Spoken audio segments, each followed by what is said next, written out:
How's it going, everybody? Welcome back into Earth Nerd. I am Bryce West, and today we're back with another review of Bakuage Sentai Boonboomger. This time, episode 28. And you know what? We're still definitely going pedal to the metal. That's for sure. This show is getting pretty insane. And not in the same way that it was insane before. The story has just absolutely exploded, and I'm loving it so far. It's pretty freaking awesome. Right off the bat, we get a little bit of recap of the things that were going on in the previous episode, and then we get the title sequence, as you might expect. However, it seems like the writers aren't playing around because they have removed Genba from all of the team shots in the theme song. So, yeah, it seems like this might be more of a permanent thing. I mean, obviously he's going to come back to the team at some point. I don't think he's just left the team for the whole rest of the show. However, I think it seems like for the rest of lap 3, Genba's probably gone. Like, not gone from the show, but gone from the team. Because we still see him throughout this whole episode. But, yeah, that surprised me. Obviously, it probably wasn't that hard to do because Joe did come first. So they were able just to use the theme song that had the first 4 Rangers. So, but then at the end shot, they had Boom Violets with them too. So, take that for what you will. But yeah, we start off the episode with Mia and Joe trying to talk to Genba and go like, "Hey, come back to the team," and he's like, "No, I don't wanna." And that was pretty much the extent of that conversation. He said, "Lose my number, and I'm Audi 5000, and I'm gonna go have my revenge thing now." So yeah, it seems like the team is taking this pretty difficult. We see Taya meeting with his former mentor, and then he's like, "Hey, look at all the letters and things that kids sent you. You're doing a good job," or whatever. Even though there's something shady going on with that guy. I haven't talked about it a lot in the I guess I've only done one other previous review, but there's something shady going on with him and the ISA. So it'll be interesting to see where that story develops for sure. But we get a little bit more with the villains. We find out what the 3 idiots were doing with the rug. And it turns out they have revived or cloned Mad Rex, who was the general from lap 1. So that's pretty interesting. I'm not sure what the narrative point of that is going to be, especially since him and Taya sort of reunite and have a battle, and Mad Rex doesn't even remember who Taya is. And that was kind of the whole thing with Mad Rex, was his rivalry with Boon Red. So that's pretty interesting. Boon Violet and Boon Diesel meet up with Genba and say, "Hey, you want to hire me?" And then basically same deal. Genba goes, "Lose my number, go away."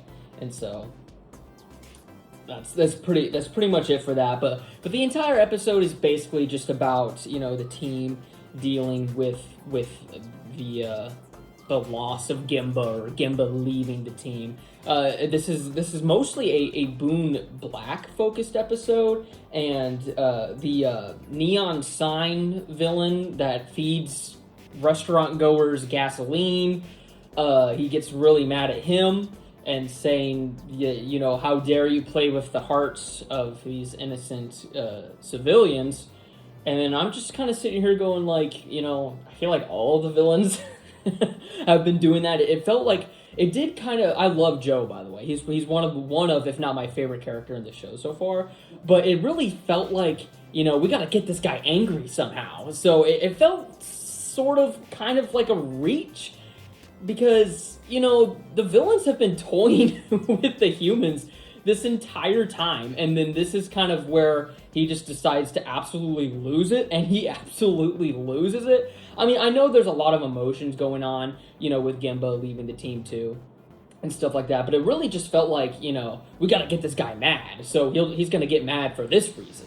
But it's just like, if he's gonna get mad for that, he should have been getting mad in every episode, because they've been kind of doing the same stuff every week. So, I don't know, I just felt like that was a little odd, but that being said, whenever he does go crazy, it was awesome, I mean, he did a good job, portraying that. It kind of reminded me of whenever Troy goes crazy on Robo Knight and Super Mega Force, but if they did that actually well, and I know I just said that, it didn't really make too much sense, but I mean the betrayal and I actually did still, even though I don't really enjoy how we got to that point, I do think the actual emotion and the betrayal was pulled off very well in that scene. So, and he literally solos this guy. he takes him pretty much all on his own until the mech battle, and then obviously, they have to combine their robots. So that had to be a team effort, but yeah, other than the mech battle, Joe literally solos this dude. And the fight scene was awesome. I just wish maybe there was a little bit more going on there with him to get so angry, because he is such a kind-hearted character. He doesn't get angry very often, so I feel like we should have done a little bit more to have gotten him to his breaking point. But anyway, I did still really enjoy the scene. I thought he portrayed that very well. And it seems like, I think we're going to be getting more of it too. I think more things are going to be going on that sort of pushes him over the edge. Because I've seen this really badass helmetless shot. I thought we were getting it in this episode since this was his focus. Unless I completely just missed it somehow. I don't think this shot was in the episode. So, I'm looking forward to seeing how we get to that point, because he looks even madder there. So, yeah, they defeat the bad guy. Mad Rex doesn't defeat. He retreats from his duel with Taya, and so that was just kind of that kind of just felt like, okay, we need to have Taya away from this battle so Joe can go crazy. So I don't know.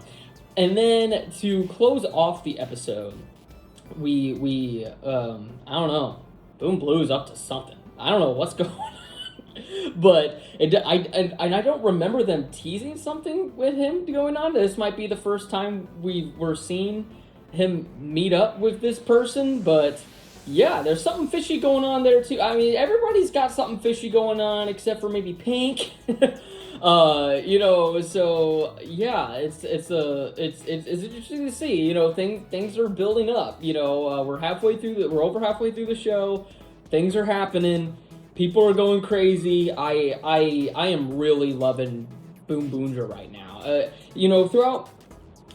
I think I talked about this a little bit last week, but throughout most of the show so far, I'm like, this is a pretty good show. I'm enjoying it so far. It's nothing crazy, but I'm really enjoying it so far. And now that we're at this point, we've cranked it up to a whole nother level. I mean, this show has the potential for me to be a top 10 season at this point. We're getting some really good stuff right now. So if you're not watching Boonboomger, I know the suits threw people off, but now's the time to jump in, because we're getting some really, really good content with Boonboomger right now. So yeah, definitely let me know what you all thought of this week's episode. Did you think it was even better than last week's? Or does last week, I mean, is that just a whole nother level? I don't know. Let me know in the comments below, and let me know your overall thoughts of Boonboomger. I'm going to be uploading a video later on this week covering the first half of the show, Boonboomger so far. and talking about my overall thoughts. But definitely feel free to let me know your overall thoughts of Boonboomger so far in the comments below as well. And yeah, thank you all so much for watching. Take care, y'all.